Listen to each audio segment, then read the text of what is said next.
A father went to say goodnight to his 7-year-old son, very well knowing that if he didn't his son would have trouble sleeping.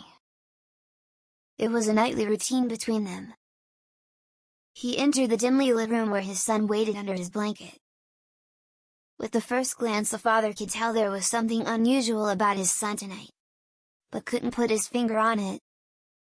He looked the same but had a grin that drew from ear to ear. "You okay, buddy?" the father asked.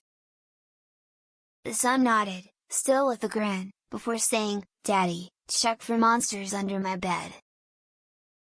The father chuckled a bit before getting on his knees to check, only to satisfy his son.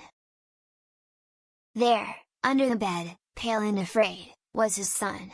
His real son. He whispered, "Daddy, there's someone on my bed," but my father didn't hear anything.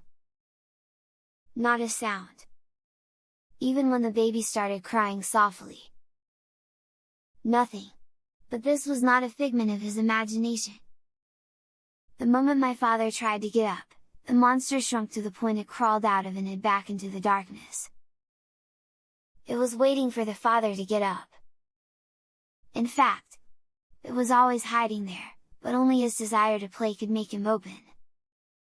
All other movements were pretense.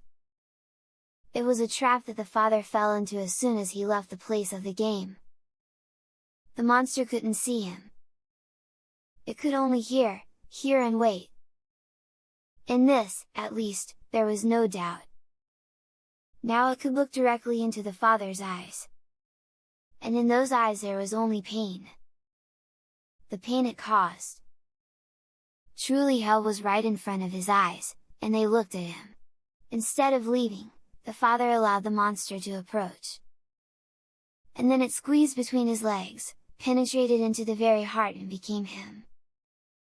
When it was completely inside, his parents heard a groan, not a human groan, because a person cannot make such sounds. Before their eyes went dark for a moment, then a strange blue light appeared. The light turned out to be nothing more than just the glow of a window that filled the room. The miracle continued. They didn't die.